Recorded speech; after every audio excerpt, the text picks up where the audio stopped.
You know how you drive through an American city and usually there's a tacky sign at the city limits telling you which famous person hails from there?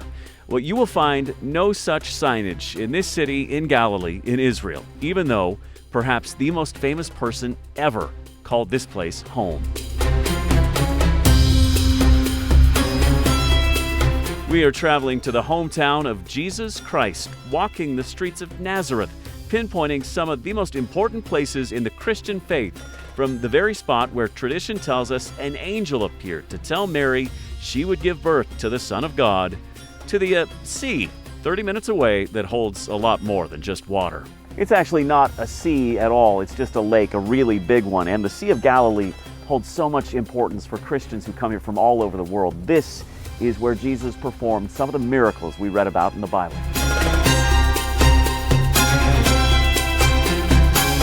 Whether a believer, a history buff, or just curious about this part of the Middle East, hop aboard our tour bus as we set out along the Israeli countryside in pursuit of the places we've all read about, wondered about, maybe even dreamed about, the place where Jesus grew up.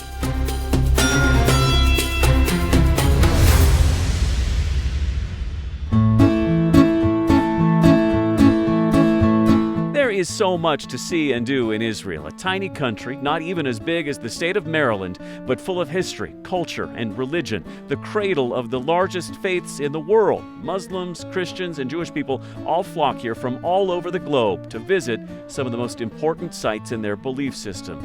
It's a young country, just 75 years old technically, but its legacy as one of the most important places in the Middle East, much less the planet, has been firmly ensconced for millennia. Hard to argue that the most famous person to ever hail from this spot on the globe is the one and only Jesus Christ. Yes, he was born in Bethlehem, but that's just because his earthly parents were passing through. They called him Jesus of Nazareth for a reason. He grew up here in the largest city in northern Israel, so we wanted to come here to see what relics remain from the origin stories of Christianity. We caught a tour bus in downtown Jerusalem, destination Jesus' hometown. The hour-and-a-half ride takes you past rolling green countrysides, and if you stop and think about it, it's hard for anyone with even a hint of religious faith to not feel at least a little wowed, knowing this is the same area Jesus grew up. Not to get all churchy on you, certainly not to alienate those of other faiths, but the history of this area alone does give you some goosebumps. We arrive in Nazareth to see a bustling and religiously diverse Middle Eastern city, which, not unlike the rest of this area, is not all that Christian anymore, despite its noteworthy former resident. It's a town of about 90,000 people these days and almost entirely Arab. In fact, only about 20% of the population still follows the Christian faith here. But for the million or so tourists who do come here every year, an overwhelmingly Christian crowd, the pilgrimage reveals a city that still has a firm foundation in their faith. The first site we're going to is the Church of Annunciation, which is up there. Nowhere is that more evident than at this world-famous church, the largest Christian place of worship in the entire Middle East. One of the most often visited sites here is the Church of the Annunciation here in Nazareth. It is built over the spot where the Virgin Mary lived, the very spot where they say the angel Gabriel visited her and told her she was with child, the Immaculate Conception. She would give birth to the Son of God. Lines form inside the church, with each person patiently waiting to pass by a metal gate at the entrance to the so-called Grotto of the Annunciation, built over the spot where Mary lived.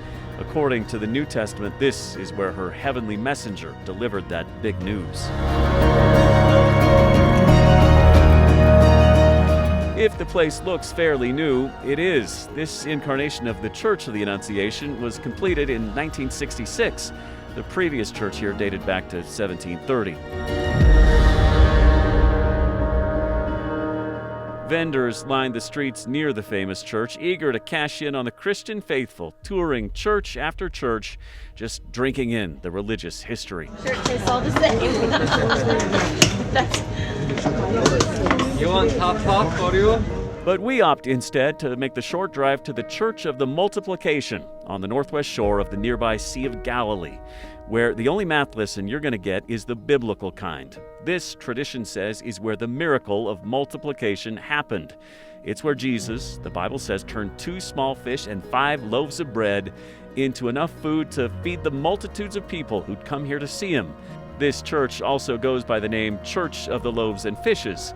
Those fish, known as St. Peter's fish in this part of the world, are on menus everywhere nearby. You'll be able to eat it later in the restaurant we're going to. Now, if you just pause for a minute on the banks of the Sea of Galilee and think about it for a minute, it does take your breath away, at least a little. For Christians, this truly is where it all happened, where Jesus is said to have walked on water, calmed the seas, turned his apostles into fishers of men, raised a girl from the dead, taught his followers, reappeared after his death. This spot is about as significant as it gets. Well, this area in particular, the Sea of Galilee, which is a lake, I guess, is the first time I've been here. And for Christians like Laura Esp, it is hard to overstate the meaning of this place. I grew up in the Catholic Church, so that's definitely a spiritual journey, and the history here is sometimes a bit overwhelming, but it's pretty cool. Pretty cool. That sums it up perfectly. Pretty cool to visit the childhood home of Jesus. Pretty cool to see the place millions of Christians from all over the world flock to as they trace the roots of their faith. Pretty cool to visit one of the most important places in all of Christianity, even though Nazareth is now the largest Arab city in Israel. Whether you're a believer or not, a follower of the faith or not, hard to disagree. All of this has been pretty cool.